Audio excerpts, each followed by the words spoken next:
Chapter 14. It is a most miserable thing to feel ashamed of home. There may be black ingratitude in the thing, and the punishment may be retributive and well-deserved, but that it is a miserable thing, I can testify. Home had never been a very pleasant place to me, because of my sister's temper. But Joe had sanctified it, and I had believed in it. I had believed in the best parlor as a most elegant saloon. I had believed in the front door as a mysterious portal of the temple of state whose solemn opening was attended with a sacrifice of roast fowls. I had believed in the kitchen as a chaste though not magnificent apartment.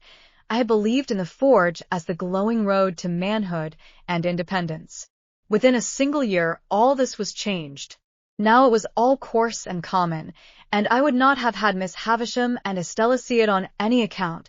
How much of my ungracious condition of mind may have been my own fault, how much Miss Havisham's, how much my sister's, is now of no moment to me or to anyone. The change was made in me. The thing was done. Well or ill done, excusably or inexcusably, it was done once. It had seemed to me that when I should at last roll up my shirt sleeves and go into the forge, Joe's prentice, I should be distinguished and happy. Now the reality was in my hold. I only felt that I was dusty with the dust of small coal, and that I had a weight upon my daily remembrance, to which the anvil was a feather. There have been occasions in my later life, I suppose as in most lives, when I have felt for a time as if a thick curtain had fallen on all its interest and romance, to shut me out from anything save dull endurance any more.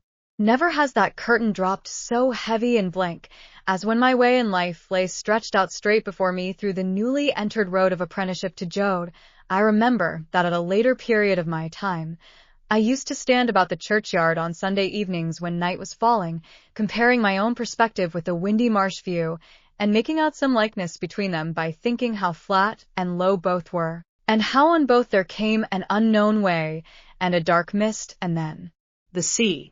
I was quite as dejected on the first working day of my apprenticeship as in that aftertime, but I am glad to know that I never breathed a murmur to Joe while my indentures lasted. It is about the only thing I am glad to know of myself in that connection, for, though it includes what I proceed to add, all the merit of what I proceed to add was Joe's.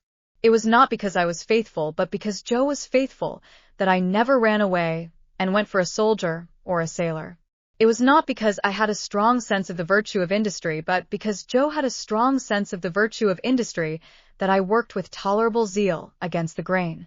It is not possible to know how far the influence of any amiable, honest-hearted, duty-doing man flies out into the world, but it is very possible to know how it has touched oneself in going by, and I know right well that any good that intermixed itself with my apprenticeship came of plain, contented Joe, and not of restlessly aspiring, discontented me. What I wanted, who can say? How can I say, when I never knew? What I dreaded was, that in some unlucky hour I, being at my grimiest and commonest, should lift up my eyes and see Estella looking in at one of the wooden windows of the forge. I was haunted by the fear that she would, sooner or later, find me out, with a black face and hands, doing the coarsest part of my work, and would exult over me and despise me.